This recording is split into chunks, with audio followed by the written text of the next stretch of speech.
This time we're going to add a G6 chord and a Cmaj7 chord. Now we're using the same two fingers. We're using the second and third fingers.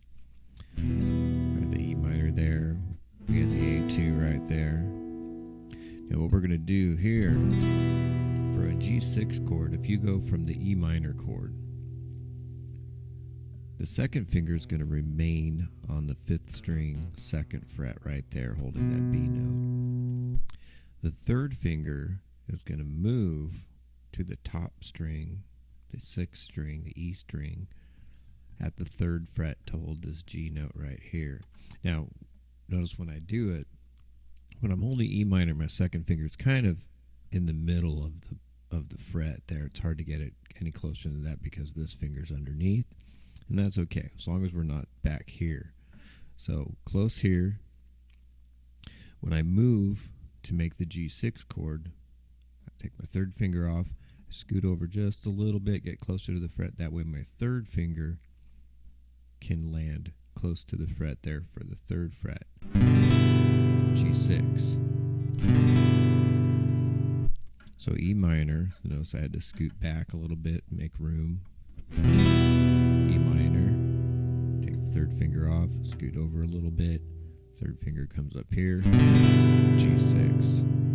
Now, if we take that same shape, that G6 shape, kind of a diagonal shape, I'm going to take both fingers, 2nd and 3rd fingers, and move them each down 1 string. Now, I don't want to move them individually like this because I'm kind of losing my shape to do that. It takes a lot more mechanics there. So I want to actually pick them up together, kind of maintain that shape in the air, and then pivot down and drop them back on. So we're actually just taking them like that, moving down a string piece like that. Now, when I land here, and I ignore this top string, this is what we call a Cmaj7 chord. 5-string chord.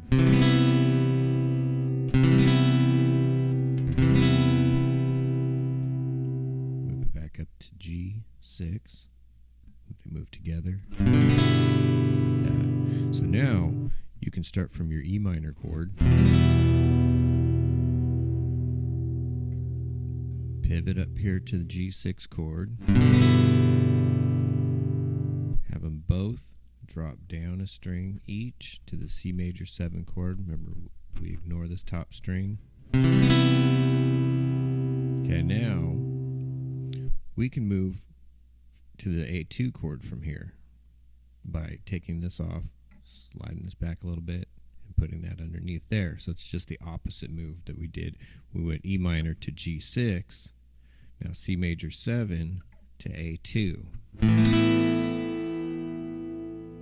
Now we can hop back over to E minor where we started. So we have this kind of circle we can do. E minor, G6, Cmaj7, A2. So let's do those again, 4 strums a piece. This is a good way to practice it.